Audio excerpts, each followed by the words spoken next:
Hello everyone, hope you are doing well. So in this video we'll discuss the third problem of Leetcode Weekly Contest 350.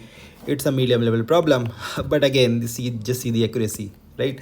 Let's see why it is so low. Okay, so the problem name is special permutations. You are given a zero indexed integer array nums containing n distinct positive integers. Now a permutation of nums is called special if for all the indices 0 to n minus 1, right? For all the I lying between this range, either nums of I mod nums of I plus 1 is equals to 0 or nums of I plus 1 mod nums of I is equals to 0. Simple. Return the total number of special permutations. As the answer could be large, return it modulo 10 raised to power 9 plus 7. Okay, let's see what it is saying. Let's pick up this example. It's 2, 3, 6. Okay, let's generate all the permutations for this one. Okay, it is 2, 3, 6. Then we have 2, 6, 3, 3, 2, 6, 3, 6, 2. Then you have 6, 2, 3 and 6, 3, 2. Right? These are the permutation. Okay. Now permutation is special if consider an index I. Okay. It should have a relationship like this, right? Nums of I mod nums of I plus 1 is equals to 0 or nums of I plus 1 mod nums of I is equals to 0. That means, okay, if these are the two positions, let's assume this is x, this is y. So either x mod y is equals to 0 or y mod x equals to 0. So let's start comparing. Just check for 3. Is 3 mod 2 equals to 0? No. Neither 2 mod 3 is equals to 0. This is not a valid, this is not a special permutation, right? Let's check for this one. 6 and 3. Is 2 mod 6 is equals to 0? No. But 6 mod 2 is equals to 0. That means these two are forming a valid permutation. Like till now, okay? Then check for these two adjacent elements, right? You have to check for every adjacent element. Here also relationship is good, right? 6 mod 3 is equals to 0, right? 3 mod 6 is not equals to 0, but 6 mod 3 is equals to 0. Any one of them, if they satisfy, it's a valid permutation. Yes, this is a valid permutation. What about the other permutation?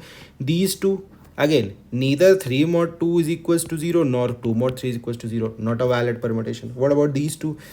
Just see 3 and 6, valid relationship, right? Valid relation because 6 mod 3 is equals to 0. What about these two? Again valid.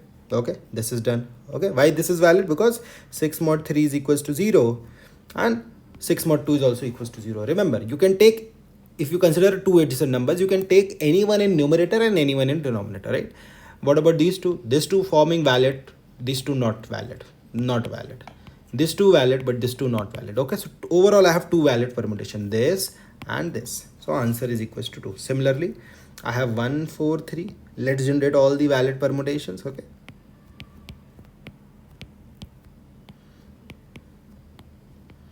Again, these two are forming a valid permutation, but what about these two? No. So overall it is not valid. These two valid, these two not valid. These two valid, these two not valid.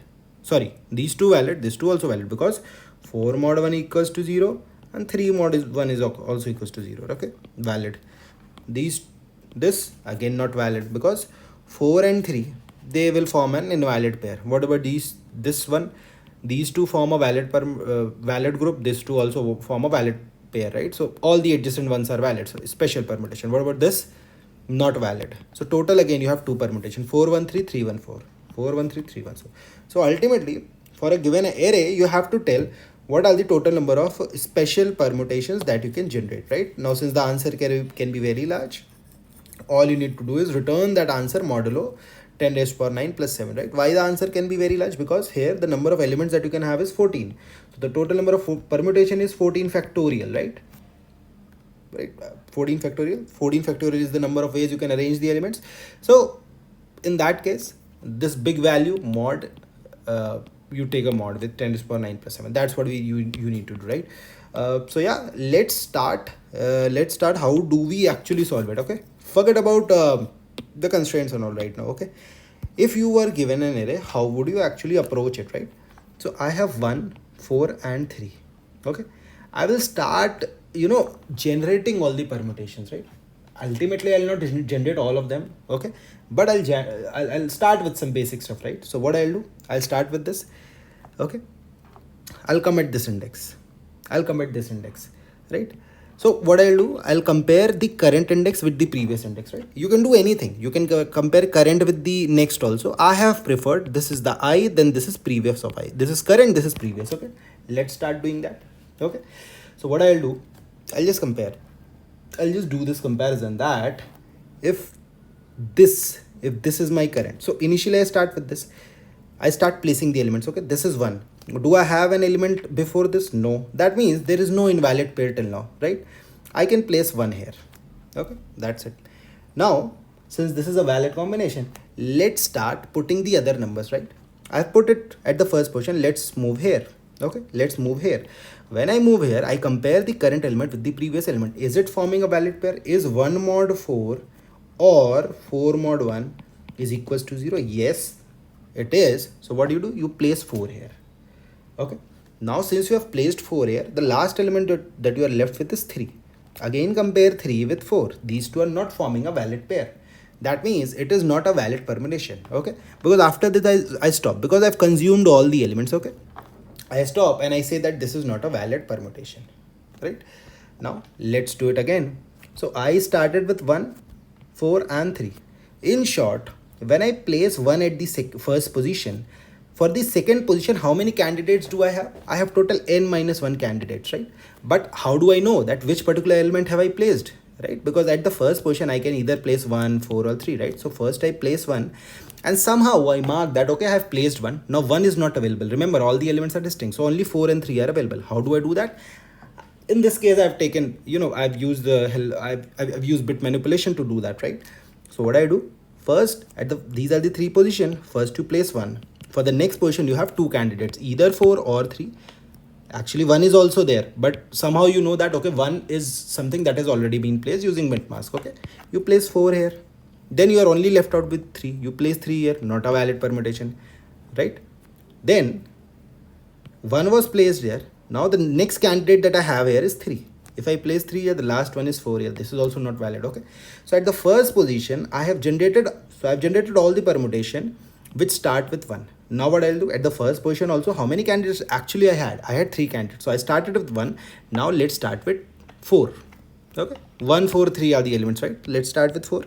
So I have 4 here. Now for the next position, what are the candidates? I have either 1 or 3, because I mark that, okay, 4 is already consumed, okay? You place 1 here, then you're left out with 3 here. This is a valid permutation, right? We have already seen the logic. Now for the next position, you placed 1. You could have also placed 3 here. So you place 3 here and you know that this is not a valid permutation, so you return, right? What I mean to say, for every position, what I'll do is, for every position, I'll check all the candidates. Now the number of elements that I have is just 14, right? Just loop through and check that if the current element is not consumed, place this element, right? That means for every position, I have n possibilities here. Now since I've consumed 1, there are n minus 1 possibilities here. Since I've consumed 1, this is n minus 2 possibilities. So this is how you generate all the permutations. Now obviously generating all the permutations will give you TLE, okay? So just see what are the states that are repeating, okay? What are the states that are repeating? So if somehow I can keep a track of that, what are the numbers I have consumed, okay? What are the numbers that basically I have consumed, and for those numbers, how many valid, how many valid permutations were there, then I can probably save some time, right? I can save some time, right? Simple. So it means that, suppose for a set of numbers, okay, let's assume you have numbers 1, 2, 3, 4, 5. If you consume 3, 4 and 5, okay, then consuming 3, 4 and 5, okay, how many special permutations you were able to get? If somehow you store this result, then if you place 2 here and 1 here, or 1 here or 2 here, you can directly use this result, right? That if I store 3, 4, 5, how many basically valid permutations do I get? Also, I also need to take care of what is my previous index, right? Let me show you how this code works, right? It will become crystal clear, right? These are the number of elements you have, okay? Now, this is my DP array. Why I have created it? Because so that I do not compute the repetitive values again and again, right? I initialize everything by -1. Now this is what my function does. My function name is solve. I pass the array. This -1 is basically previous index. For the first element, it will be -1, right? And then what I do? These are the other 2 variables. This is the current index. and this is the previous, this is the previous index, this is the current index, this is the mask till now. Okay, now what is the help of mask here? Look, we have total 14 elements, right? We have total 14 elements, so every element can be represented by a bit position. Okay, 0 1 2 3 4 5. So what's the maximum number I need to represent these things? 1 left shift 14, right? So if a particular bit is set, if this is 1, that means this particular number is consumed. If a particular bit is 0, that means the fourth number in the array is not consumed, right? I'm talking about the indices, right? This is index number 3. So the number at index number 3 is consumed. The number at index number 0 is not consumed. So how do I keep a state that which numbers are consumed? By using this, a single number. That is what we call it mask. This is the standard way of basically keeping a track of what are the numbers that you have consumed, right? Or what has been your previous states. So that is what we are doing here. Okay, I call this function. Initially, since I have not consumed anything, the mask is 0. Okay, I pass the array. I have my previous index and the current index. Remember, for the first element, the previous index is -1 and the current index is obviously 0 because I start with 0, right? Forget about this condition right now. Forget about this condition right now. My answer is equals to 0. I say j is equals to 0, j less than nums dot length, j plus plus. That means for the current position, what is the current index? 0. So at the 0th index, try placing all the elements, but you can only place the elements which have not been consumed. Okay. So mask and I left shift j. J is the index, mask is telling me what are the elements that have been consumed. Now if that is greater than 0, that means that element has been consumed. What do I mean by this? Okay, let's see that. Suppose I have 3 elements, or let's assume I have 4 elements, 0 1 2 3. These are the indices. Okay, these are the indices. Now at this position, suppose I want to check whether this particular number has been consumed or not, right? So my mask will have this bit as set because this has been already been consumed, but now I want to check. So what I'll do, I'll simply go to this bit and take AND, right? By taking AND, what happens? All the other bits are actually 0, only this bit is set. Okay, 1 left shift j. Okay, 1 left shift j. Here I want to check index number 1, so I'll do 1 left shift 1. That means you get 2.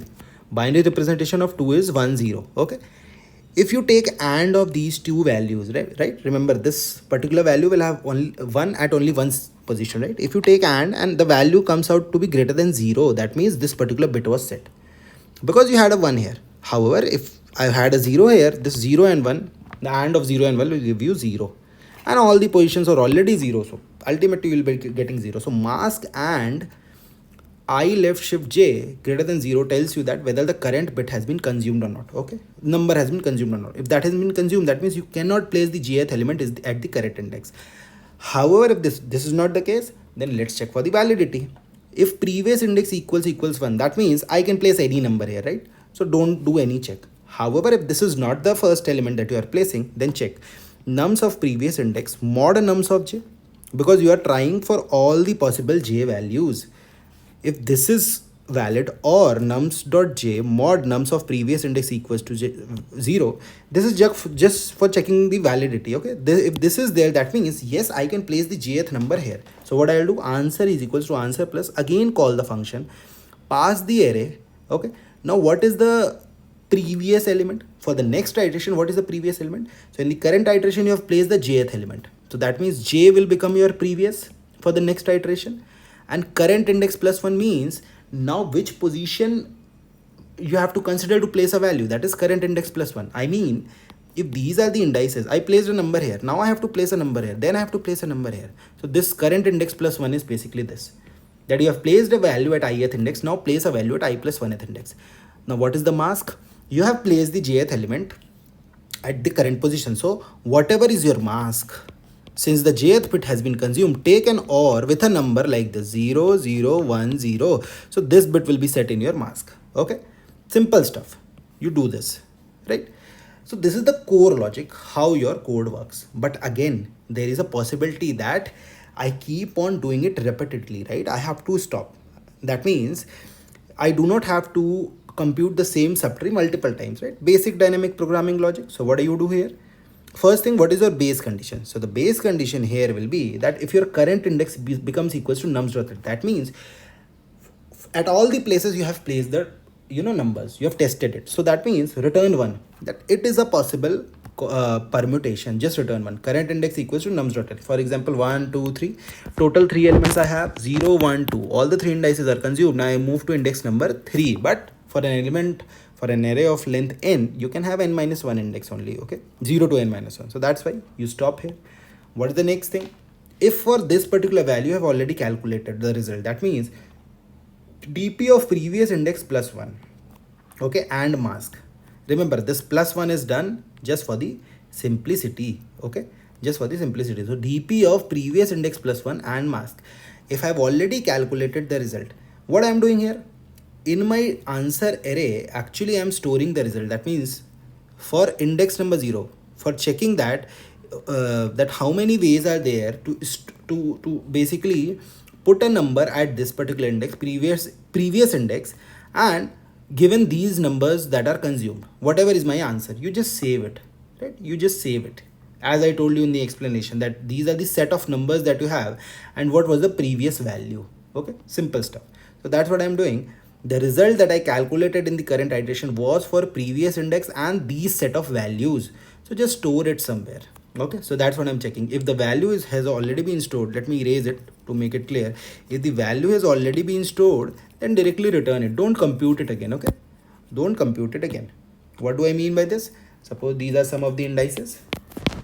Okay, and you know that if I place 4 here, 5 here, 6 here, okay, if I do this and I'm trying out different values here, like for example I can place 10 here or 20 here, something like this. So for this part I have already calculated the result for 4 5 6. Okay, why do I need to compute the result again? Simple, I don't need to do that, right? So that's why I'll use this result. I'll use the result. So if I place 10 here, 20 here, okay, and 30 here, so I know the result for this guy. Okay, I'll instead of computing again, constructing the tree again, calling those recursive functions, I'll directly return the result here, right? This will save me time, right?